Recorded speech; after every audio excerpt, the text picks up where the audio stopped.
नमस्कार दोस्तों। बहुत सारे लोग आजकल मुझे कहते हैं कि आपके YouTube चैनल पे आप हमेशा मराठी में बात करते हो, तो आप हिंदी में बात क्यों नहीं करते? क्योंकि अगर हिंदी में बात करेंगे तो हम सारे समझ सकते हैं। तो मैंने सोचा है कि जो भी मराठी का एक वीडियो अगर मैं YouTube पे अपलोड करूँगा, तो उसके साथ-साथ एक हिंदी में भी करूँगा।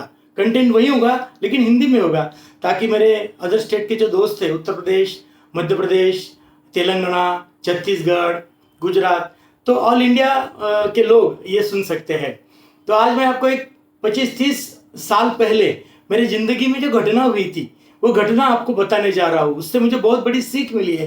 हो सकता है आपको भी कुछ सीखने को मिले। तो हिंदी सिनेमा के बहुत ही प्रसिद्ध डायरेक्टर, दिग्दर्शक एन चंद्रा जी की मुलाकात लेने का, इंटरव्यू लेने का एक मुझे सौभाग्य प्राप्त हुआ था।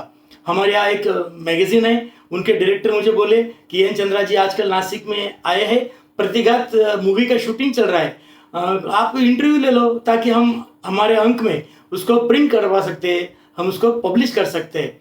तो मैंने बोला मैं तो तैयार हूँ, क्योंकि मुझे खुशी हो गई कि इतने बड़े डायरेक्टर के साथ बात करने का अवसर जो मुझे मिल रहा है।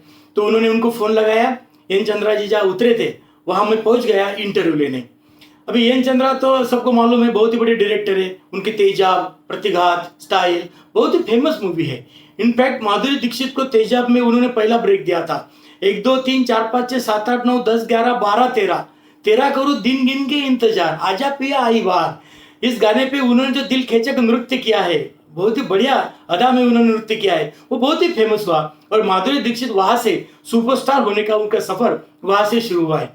तो एन चंद्रा जी बहुत ही सफल डायरेक्टर है। उनकी मुलाकात मुझे लेनी थी, तो मैं बहुत खुश हुआ, उनके पास गया और कई सारे सवाल मैंने पूछे।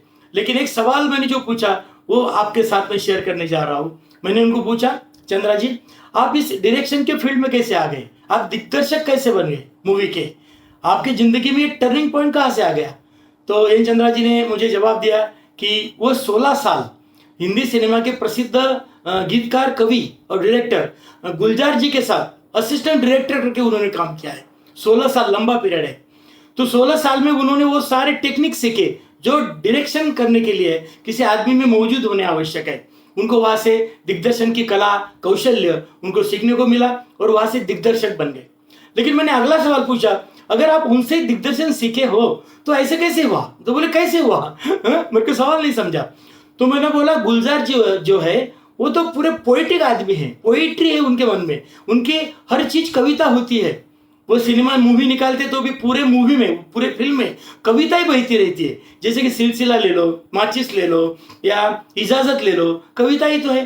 दिल ढूंढता है फिर वही फुर्सत के रात दिन से लेकर 116 चांद की रातें और तुम्हारे कांधे का तिल, मेरा कुछ सामान तुम्हारे पास पड़ा है। आपको याद होगा। तो गुलजार मीन्स कविता, पोएट्री। और आपके सारे मूवी में, सारे फिल्म में डिशाओ डिशाओ मारधाड़, ये खून के बह रहे हैं सब जगह, तो मारा मारी, हिंसा, तो ऐसा अलग अलग क्यों है?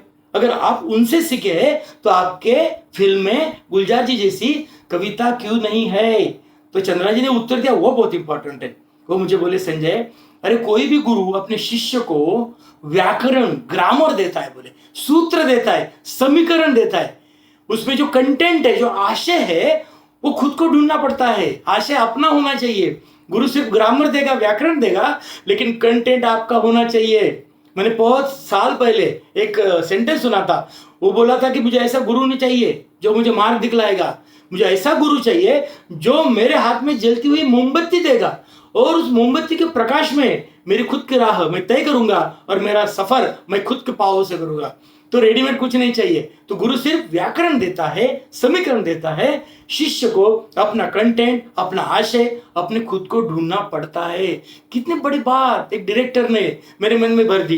तब से मैं ये ट्राई कर रहा हूं कि मेरे जिंदगी में ये उनके विचार उतारे। अभी सीधी बात है दोस्तों कि अगर आप कोई किताब पढ़ते हैं, 200 पन्नों की किताब है, तो क्या पूरी किताब आप याद रख सकते हो? नहीं। तो फिर क्या रखना है? कहना क्या है उसको, सेंट्रल आइडिया क्या है वो किताब में, वो याद रखनी है। कोई लेक्चर आप सुनते हो 2 घंटे का, तो क्या 2 घंटा दिया हुआ लेक्चर आप मन में याद रख सकते हो? नहीं रख सकते हो।